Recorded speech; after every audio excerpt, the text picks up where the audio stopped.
আজকে আমি আপনাদেরকে দেখাবো একটি কেক রেসিপি। তো চলেন ভিডিওটি শুরু করি। আমি প্রথমেই নিয়ে নিচ্ছি 3টি ডিম। ফ্রিজের ডিম হলে হবে না, এটা সম্পূর্ণ নর্মাল টেম্পারেচারের হতে হবে। তো এই ডিমগুলো আমি ভেঙে নিচ্ছি।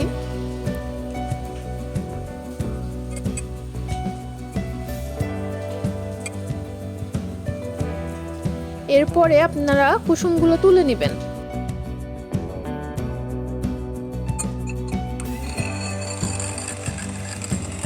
এবার আমি পরিমাণ মতো চিনি দিব। এই বিট করতে করতেই আমার চিনি লেগেছে মোট 2 চামচ আর একটু বেশি।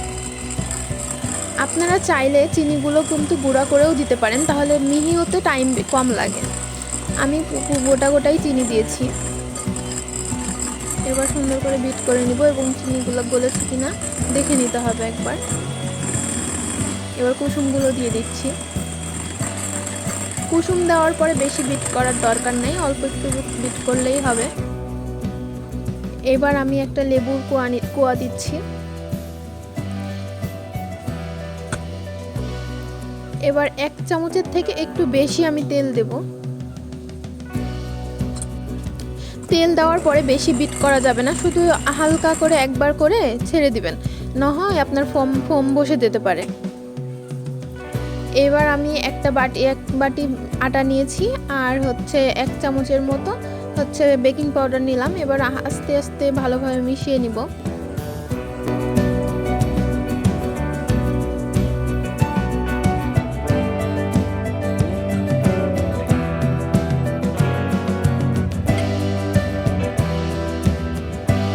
আস্তে আস্তে আটা দিতে হবে আর আস্তে আস্তে করে মিক্স করতে হবে, জোরে জোরে করা যাবে না, নয়তো ফোম বসে যাবে।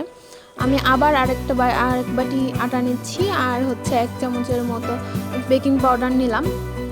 আপনারা এই ফোমের ওপর ডিপেন্ড করবে আপনার আটা কতটুকু লাগবে, ওইভাবে পরিমাণ মতো দিবেন। এবার 1 চামচের মতো ভ্যানিলা এসেন্স দিলাম।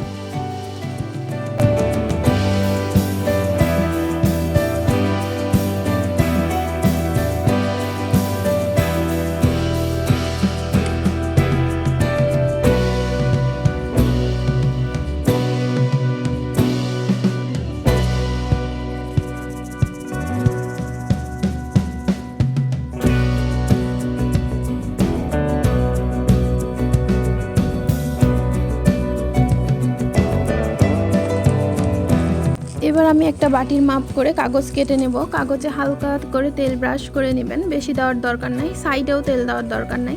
তারপরে আটাগুলো সুন্দর করে ওর ভিতর ঢেলে দেবেন, ঢেলে একটু ট্যাপ ট্যাপ করে নেবেন। তারপরে যে আমি একটা হাঁড়ির ভেতরে স্ট্যান্ড বসিয়ে দিলাম। এবার আমি কেকটা দিয়ে দিলাম। কেক দিয়ে ঢাকনা দিয়ে দিলেই 25 মিনিটের মতো জাল দিলেই হয়ে যাবে আপনার কেক। প্রথমে আপনার চুলার আঁচ একটু জোরে রাখবেন যতক্ষণ পর্যন্ত হাঁড়িটা না গরম হচ্ছে। 2 মিনিটের মতো রাখলেই হবে। তারপরে একেবারে স্লো করে দিবেন, আস্তে আস্তে 20 মিনিট রাখলেই আপনার হয়ে যাবে।